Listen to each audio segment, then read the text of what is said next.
Hi, I'm Nisha DeGaring, host of Good Things Utah, and I've been a longtime supporter of Todd's Belief Cast. I hope you find inspiration in the courageous stories shared by the amazing people Todd features on his show. The guests serve as shoulders for us to stand on, allowing us to see a little further and cultivate belief in oneself. Remember, you have the dignity and power to change. I encourage you to keep striving and believing in yourself. Enjoy today's podcast. I want to take a moment to express my heartfelt gratitude to the incredible sponsors of the Belief Cast podcast. First, Craig from Craig Swapp and Associates. If you need an attorney, he's your guy. Trustworthy, compassionate, always there when you need him most. Next, Wasatch Recovery, the greatest university on the planet, transforming lives one day at a time. Sandy from Minky Couture, the creative genius behind the most comfortable blanket you'll ever wrap yourself in. Comfort like no other. The visionaries behind Thread wallets. These wallets redefine style and functionality. Dave Philippi from Micro Plus, pushing the boundaries of nanotechnology and scientific research to bring us cutting-edge supplements for optimal health. The Ralphs and the Debenhams, creators of Morii Nutrition and Calm. Because if you're struggling with sleep, feeling stressed, or can't focus, Calm is your answer.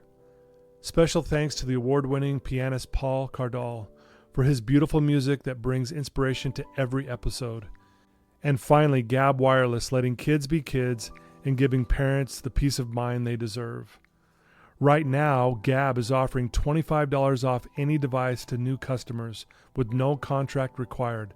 That's $25 off any Gabb smartphone or smartwatch. Just go to gabb.com/belief. That's where you'll get the best deal. That's Gabb, GABB.com/belief. Thank you to all these amazing sponsors for supporting the Belief Cast podcast and empowering us to continue spreading positivity and inspiration to the world. And welcome back. This is Todd Sylvester with Mark Richards for another episode of the Wasatch Way. Welcome. Thank you. Yeah, good to have you again, as always. It's been a few weeks since we've done one together. Yeah. I've featured a few other of our clients on for a Wasatch Way over the last couple of weeks, which has been really good too. But I always love chatting with you, Mark, and we always have a great conversation. So. Absolutely. Yeah. I'm excited to be here. Yeah. Thanks for tuning in, everyone. And, today, hopefully we can share some things that are very insightful and that can help you with whatever you might be dealing with. At the end of the day, we're here to try to help people get help who are struggling with addiction or if it's a mental health issue. And so we're going to share kind of like how we do some of the things here at Wasatch, but also want to talk about kind of how you carry yourself on a personal level. And we're going to get to know Mark a little bit more today. How's that? Nice. I love it. Well, I hope it's good. Yeah. We're going to dig deep here. Yeah, right. We're going to break me down a little bit. Yeah. So we're at the beginning of the year, 2025. I know you're a big guy. When it comes to goals, that really means a lot to you. You teach our clients this. That's one of your kind of, tools in your tool belt that you help these clients with, helping them set and achieve some goals. Why is that so important to you? And did you learn that as a young kid? Where did that come from? I think most of us have heard most of our lives, if you fail to plan, you plan to fail. Mm-hmm. And that's always stuck with me. Yeah. And I think goal setting is so vital, especially if you're stuck. And I think in this field that we're in, a lot of these people are just stuck. They just don't know where to go. Right. And they don't know what their purpose is. They don't know, how to get out of their current situation. And so I think setting those goals or setting new goals is vital for them and their recovery. And I've always thought that since we got into this, but for myself, my whole life has been patterned around just certain goals. Right. Starting in high school, with sports and athletics, you're trying to become the best athlete you can possibly be. Right. And then, moving forward, I always had goals to get married, have a family, how to raise your kids. I think everything we do in life really is patterned around certain goals, even if you're not setting them on paper. Right. Yeah. So, Well, I know you were obviously into sports growing up. You were an athlete. You really loved doing all those things. I think it's fair to say that also, I think sports is good for what it teaches you to do in life, right? 100%. Because you have to set some goals. You have to shoot for that goal, and hopefully you get there and that kind of thing. But it kind of sets a pattern up for life. Like you said, eventually you get to a place where, well, I want a family now, and I want to raise my kids a certain way, and I want to have this kind of a job, and all these things. But I think sports is a good foundation to kind of set that up. I think it's a Right? really good foundation. And, I think a lot of us learned that from our parents, or at least my parents. I think their biggest thing is we're going to put them in sports to keep them busy so that they're not going to get in trouble, right?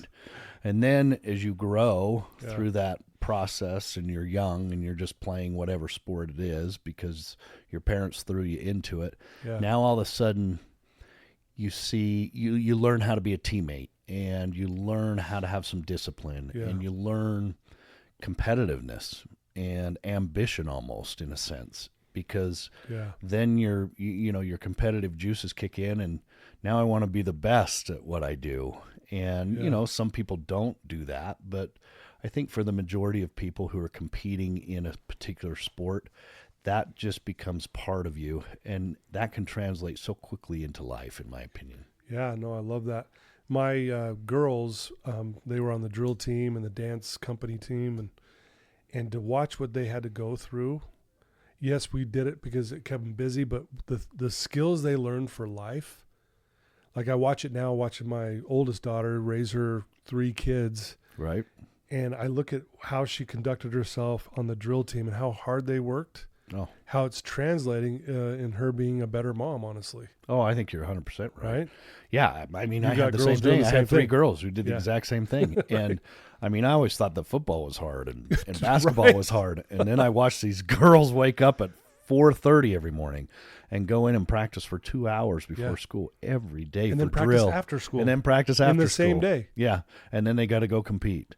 And then do their homework and date and whatever else. Right? Yeah. But it's a great foundation to teach you at least how to have some discipline, in my opinion.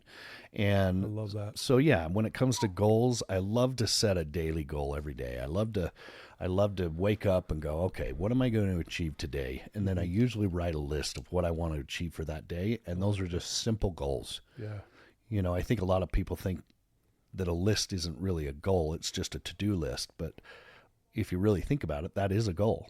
It's the goal of what you're going to do that day. Yeah, I love that. Well, yeah, it's amazing because when you get to check off each goal, makes you feel good.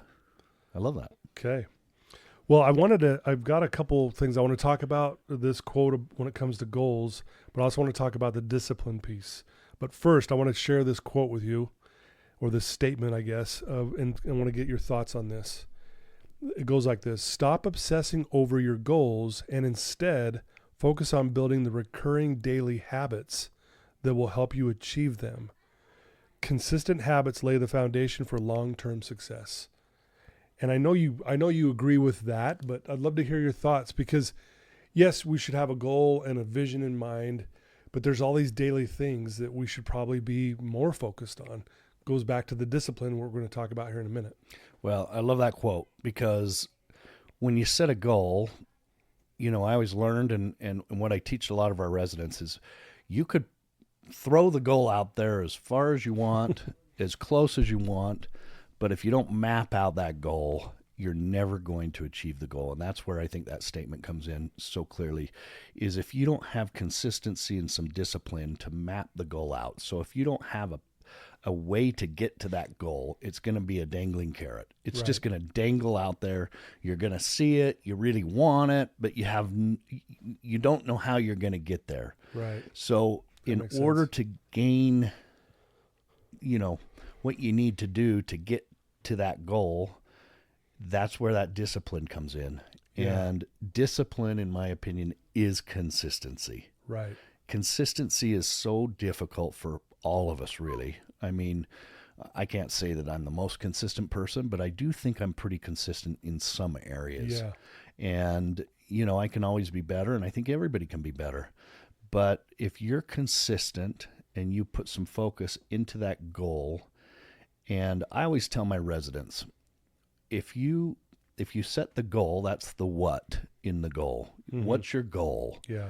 But if you don't put the how Mm-hmm. and the when, if you don't put a timetable on it and how you're going to get there, you never quite get to the goal. Yeah. And that's where that discipline and consistency, in my opinion, comes in. I love that. I was thinking about, like, if we look at it, let's say the goal is to get into shape. I'm going to get in shape this year. I'm going to get, my body where it should be.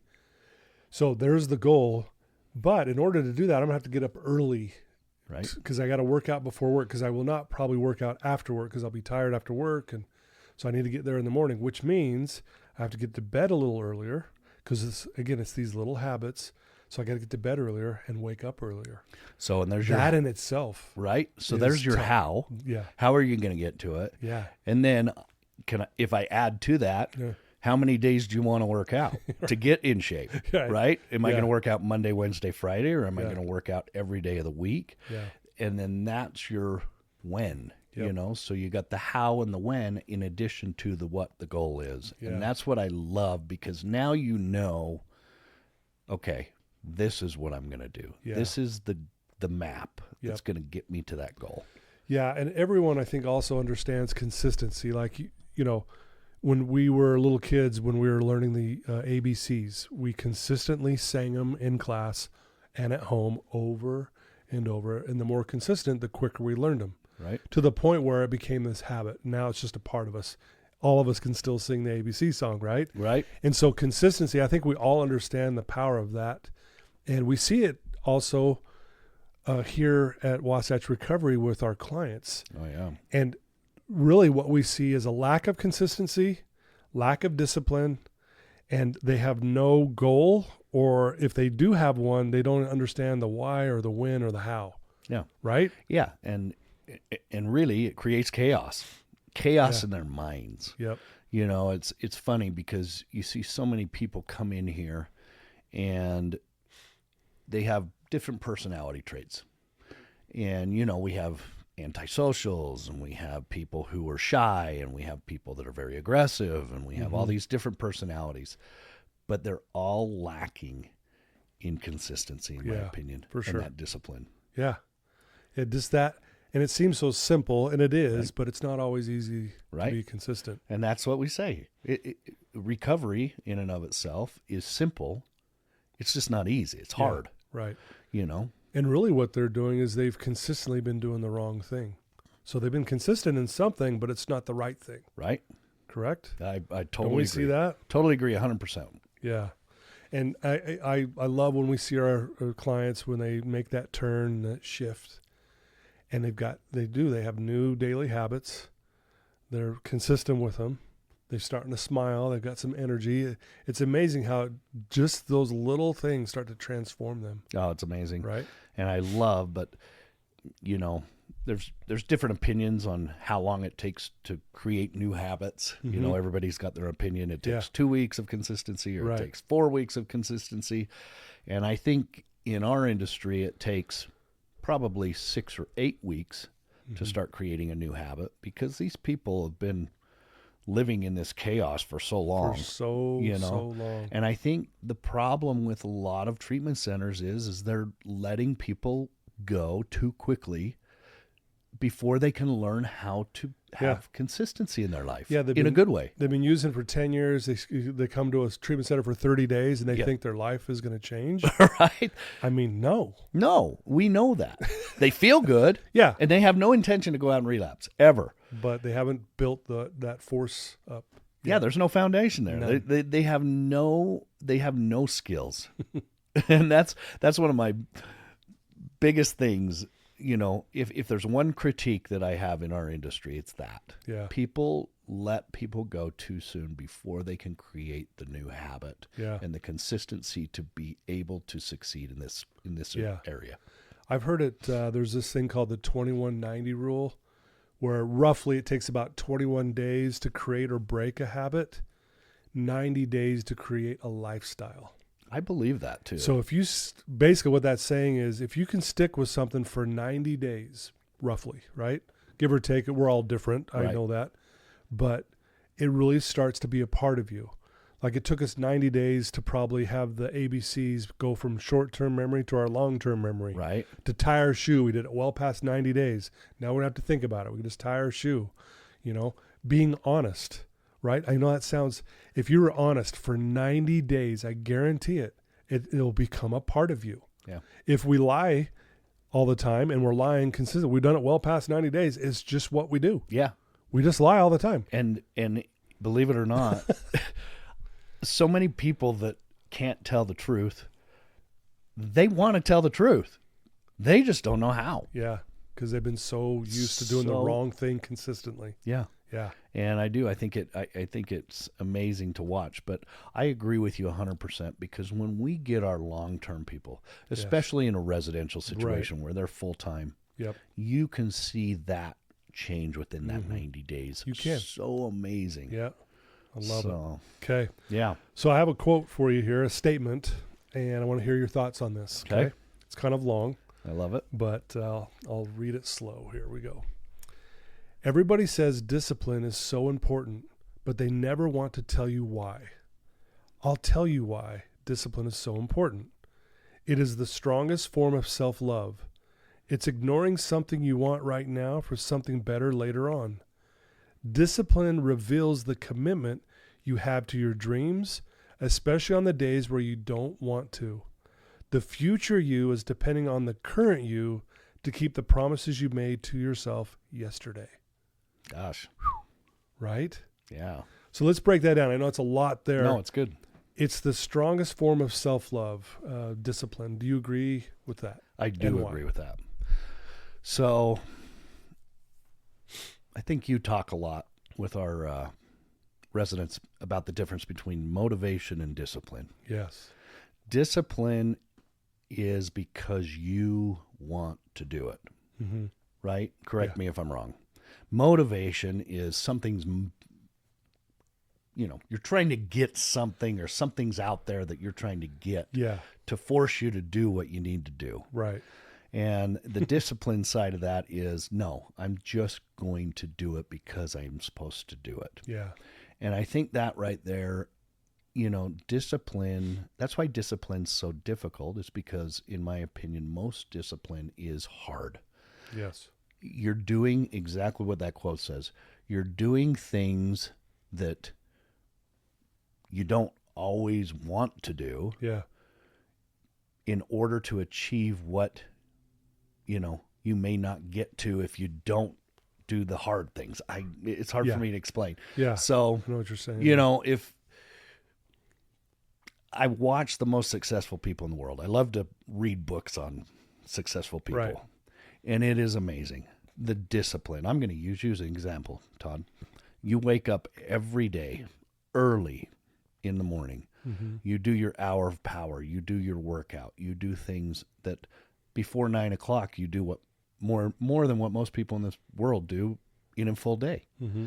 I worked with a developer once, same thing. He said, Mark, I wake up at 4 o'clock, and by 9 a.m. I'm done with the day's work. And then from 9 until 5, I go out and I do what I want to do, or what the extracurricular stuff that's going to build my business stronger. Yeah, right. And I used to go, there's something to say about that. Sure, yeah. But it's hard to wake up, right? Mm-hmm. It's hard for me to wake up. And Becca, my wife said to me the other day, every time your alarm goes off, you just pop up and you get out of bed. And I do. But then there's those times where I go, I don't got anything tomorrow morning. Maybe I just won't set my alarm. Yeah. And I sleep in. Sure. And then I kind of kick myself and I go, what a waste. What a waste of a morning. And it's probably not always a waste. Maybe sometimes you need it. Yeah. But I love discipline. Yeah. I love just those little things. Yeah. I got to tell you, honestly, overcoming, my drug addiction, alcohol, cocaine, marijuana, whatever that was back then, was easier than me getting into the discipline of getting up early. Because I used to believe I wasn't a morning person. It was my belief system. Yeah. So I was a night owl. So guess what? I was always up late. I would watch TV till as late as I could. And then mornings I would just suffer and struggle. So switching that was this, I honestly can say was the single hardest thing I think I've ever personally done, going from a night owl to a morning person. But I'll tell you, it's been the greatest gift. But it was, I just want to make it clear, people, it was brutal. I don't know, people might laugh at that, but changing your sleep habits for whatever that is, it was not easy. And I bet it took you more than 90 days to really. Absolutely. Right? I think if I go back, I mean, I've been doing this for 30 plus years now.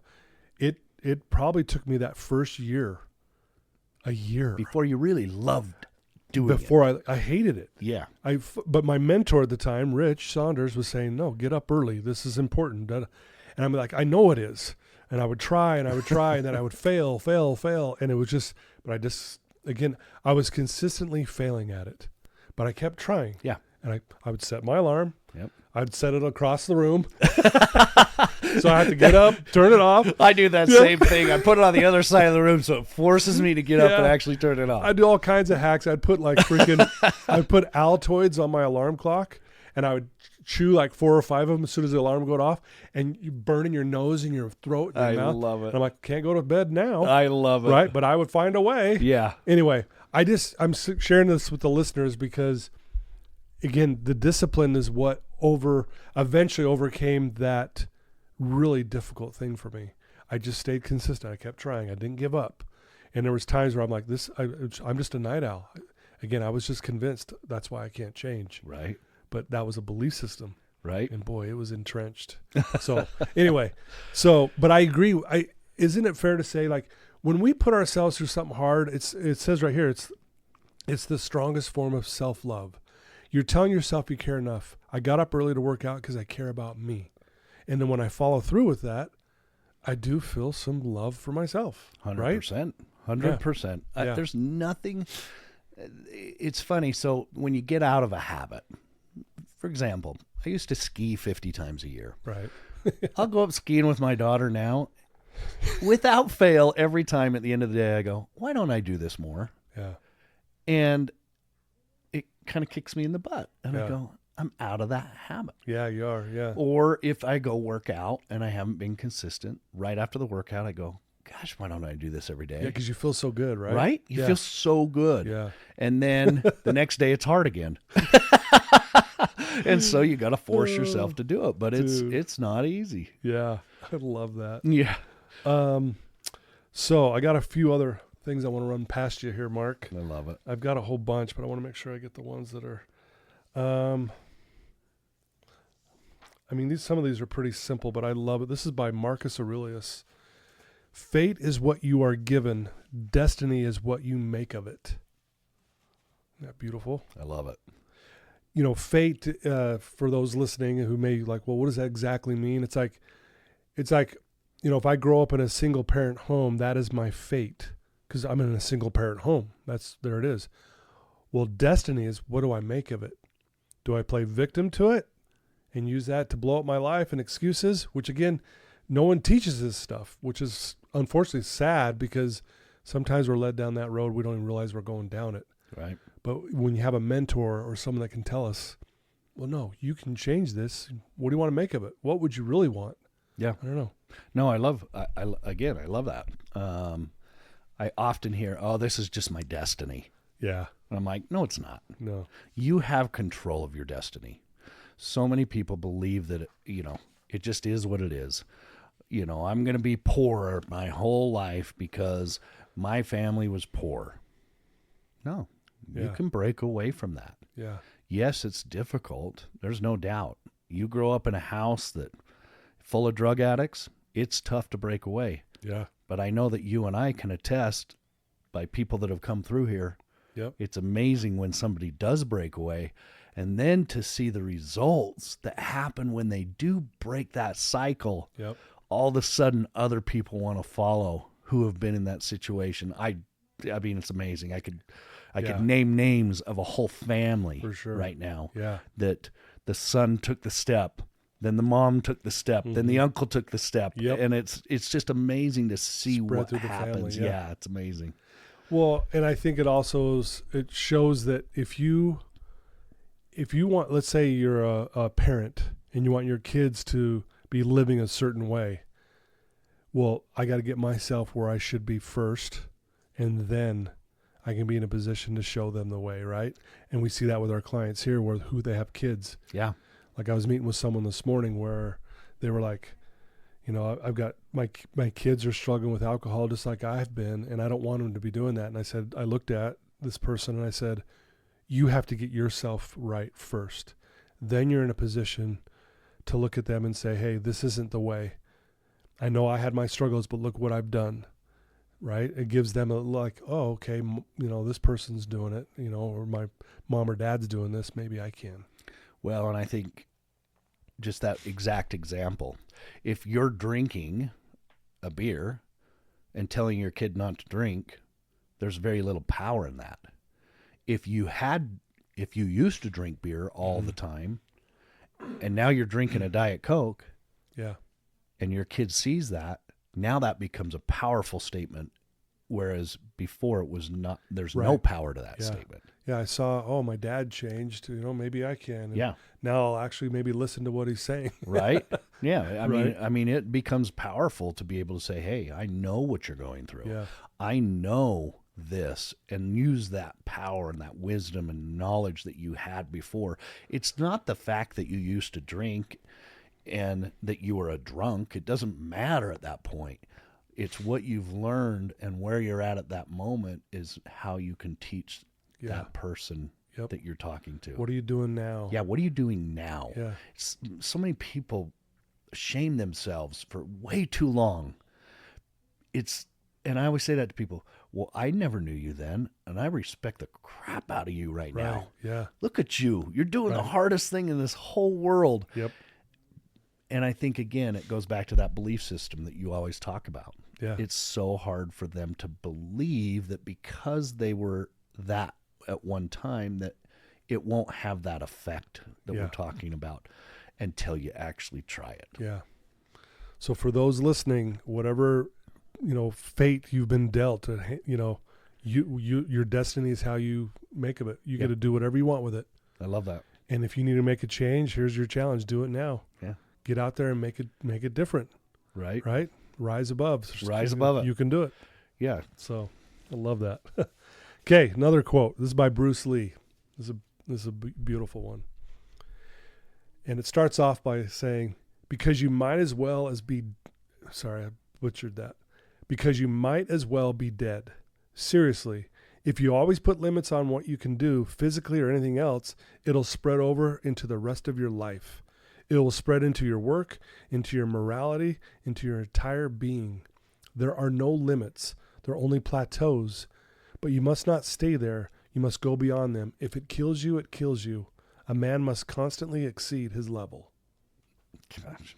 I mean, it's amazing. Again, Bruce Lee. I mean, the guy was the best of the best in his area and pushed himself to those limits. Yep. We often talk about Navy SEALs. Yeah. Right? Right. They literally do things that most people would think are not humanly possible. Yeah. But they know you can push yourself that much further. Another good example, and if you like him or not, I think Elon Musk has no limits in his brain. Yeah. That guy just does whatever he wants to do. And Yeah. I don't think there's even a limit thought in his brain. Right. Whatever I'm going to do, I'm going to go do. Yeah. And that's what I've always respected about that guy. And obviously, being the wealthiest man in the world, we may not always agree with what he's doing, but the guy has no limits in his brain. And that's the part that I always admire about him. Mm-hmm. Is it's almost like kid-like. Yeah. It's like he doesn't have that piece in his brain to say, no, that's impossible. Yeah. He doesn't believe anything's impossible. And it shows, right? He's got satellites all over the world, and he's got this and he's got that. Yeah. And people tell him you can't. It's just he doesn't believe that he can't. Yeah. I love that because 99.9% of us in this world go, I can't do that. Yeah. Yeah, isn't that fascinating? You can. You can. God's given us this body with so much potential. Yeah. And I bet we use Oh, yeah. Single digits worth sure. of potential in our body. Well, you mentioned Navy SEAL training, and I heard this once where, they have a whole big group of people starting Navy SEAL training, and obviously it gets weeded out over the days, and towards the end, they're down to they call them the core. Yeah. And the Navy SEAL trainers know that if they try to push these people who are still in it too hard, they could kill them because they're not going to give up. So they got to be really careful at this point. Here's our group. These people are never giving up. So we got to be careful not to push them too hard because we could kill them. It's amazing to think about. Yeah. Yeah. I mean, right there, that mindset of So powerful. I don't care what you put me through. Yeah. I'm doing it. Yeah. I love that. Yeah. So good. Yeah. I love your thoughts on that. That was really cool. I got to find this one here. It's out of the Bhagavad Gita. And, oh man, I just had it here. It's so good. It's, again, talking about how your mind is either your best friend or your worst enemy. And it's here somewhere. Gosh, what did I do with it? Our mind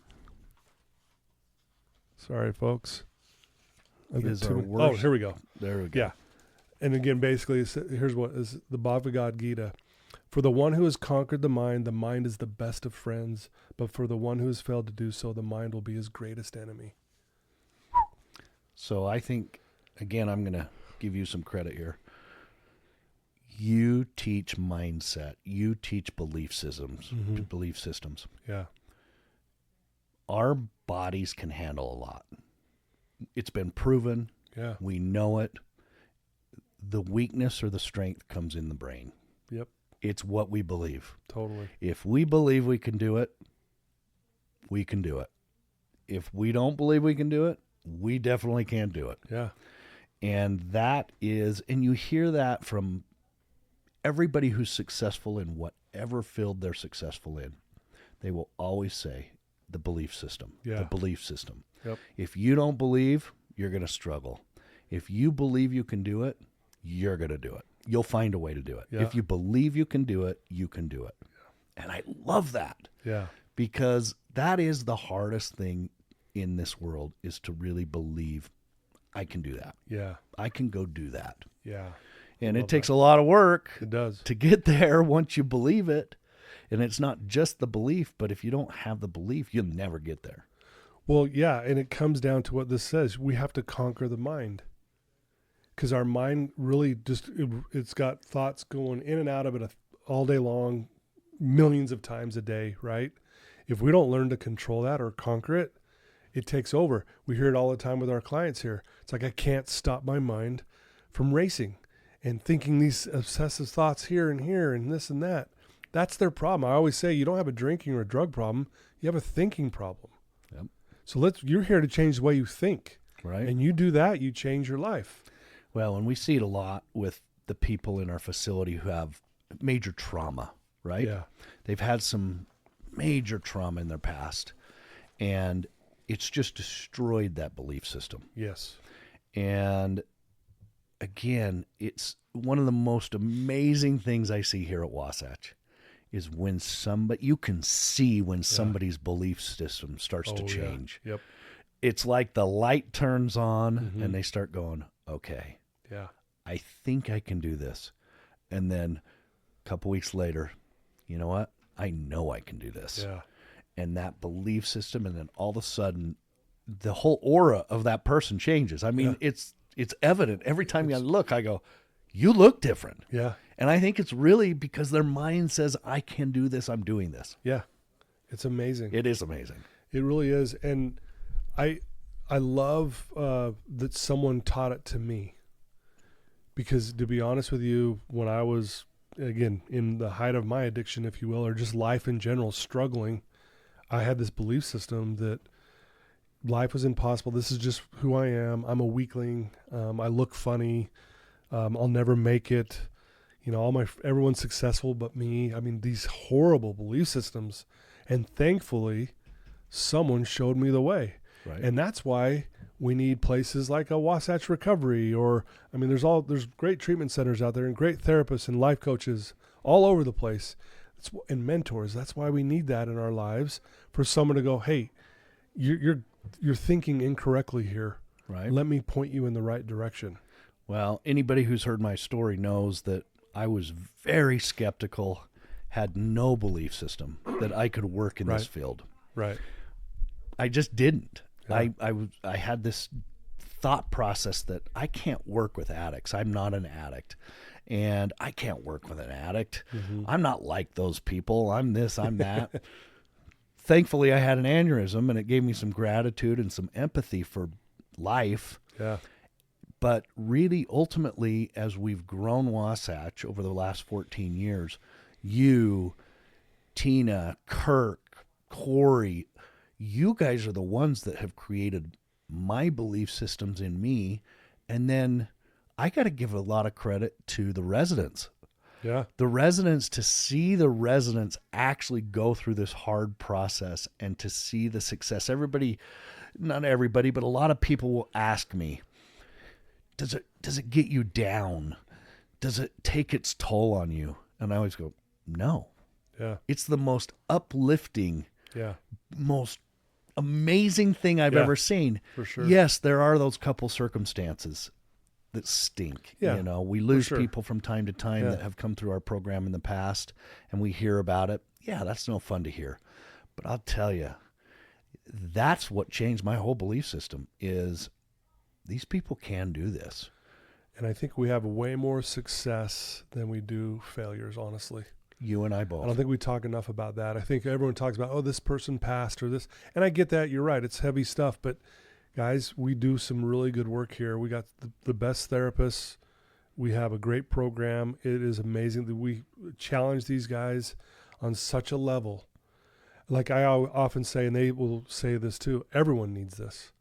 Everyone could come through our program. We don't even have to call this a treatment center. It's just more of, hey, you want to improve your life? Come through our program for 90 days, and you watch what happens to you. Right. You wouldn't be able to deny it. Yeah, I was just talking to some people over the weekend that are nowhere, near being addicts. Right. And I said, you could benefit as much as anybody could benefit in my facility. Yes. To be able to remove yourself from the world and focus 24/7 on yourself. Heck, we could all benefit. Right? And we do. That's what's so amazing about working in this industry, is you and I get to come and we get the benefits of it on a daily basis. Yeah. I mean, it's changed my life personally. Yeah. It's the most amazing thing in the whole world for me to show up on a Monday morning and go, okay, how'd they do? Let's go. Yeah, I'm excited. You know what I mean? And it really is that. It's not fake. It's I get excited to come and see how these peeps are doing this week. Yeah. I love that about it. No, I do too. It's so good. Okay, one more quote here by Marcus Aurelius. And this is really deep, kind of. Why see more misfortune in the event than... I'm sorry, I butchered that again. Forgive me, folks. I'm definitely not perfect here. Why see more misfortune in the event than the fortune in your ability to bear it? I'm going to repeat it. Why see more misfortune in the event than the fortune in your ability to bear it?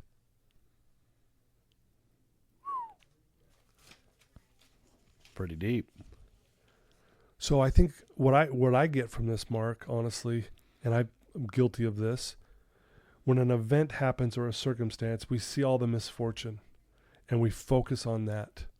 And therefore, that could keep us stuck. It could lead us to doing some unhealthy things. Instead of focusing on the fortune in our ability, we have the ability to bear it. I love it. I that is so powerful to me. If we could have that type of mindset, especially in those dark moments, because there's dark moments in our lives. We all have them. Everyone's going through stuff. You're going through stuff, Mark. I'm going through stuff. Everyone's got something going on, but we're bearing it. And if we can focus on, man, I am so fortunate that I have the ability and the strength and the know-how, and God willing, right? God, thank you for giving me this amazing ability to bear what I'm going through right now. Gosh. I think if we could shift our focus to that. I'm so with you there. And I think that is so powerful. I often talk to my residents about easily forgiving yourself. Right. And taking a different perspective. When you say your prayers, tell God you're grateful you're an addict. Mm-hmm. Those are hard things to do, and to look at it and go, is this a blessing? Right. Is this really a blessing, what I'm going through?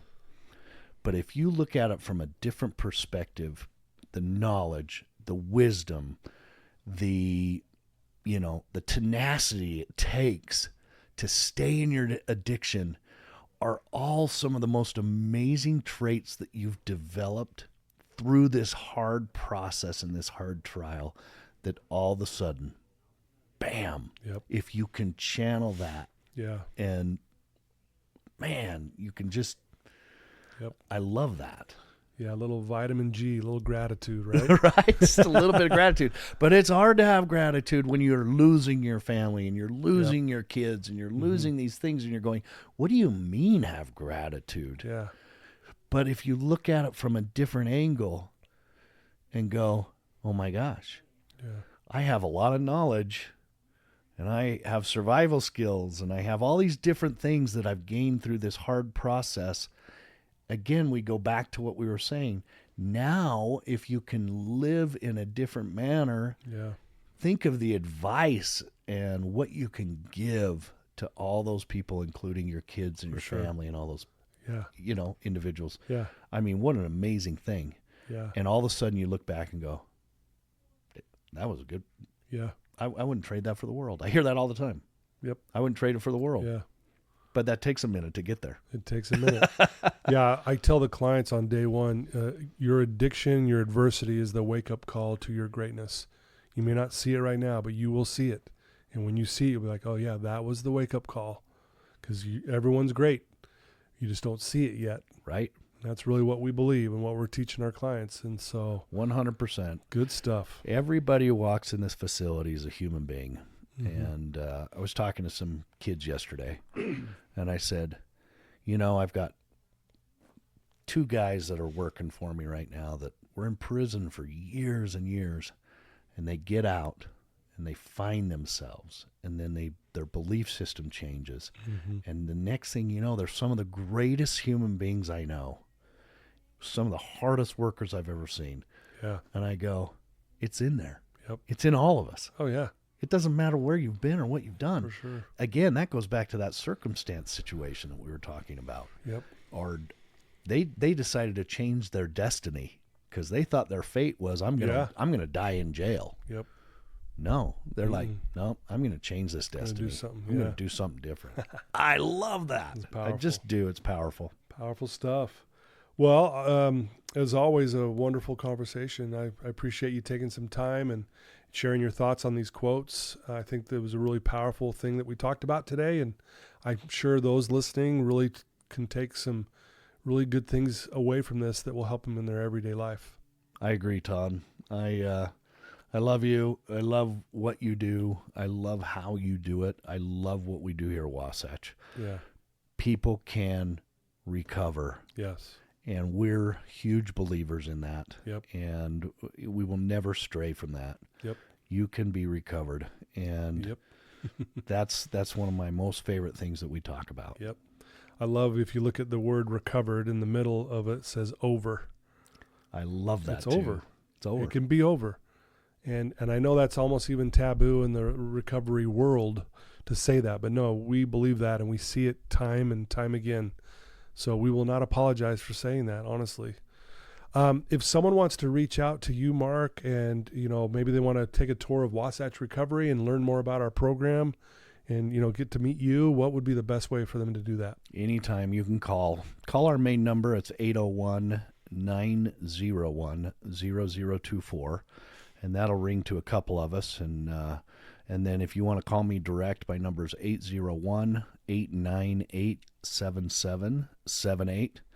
And we also have our website, wasatchrecovery.com, which has all that information on it. Great. But we would love to give you a tour.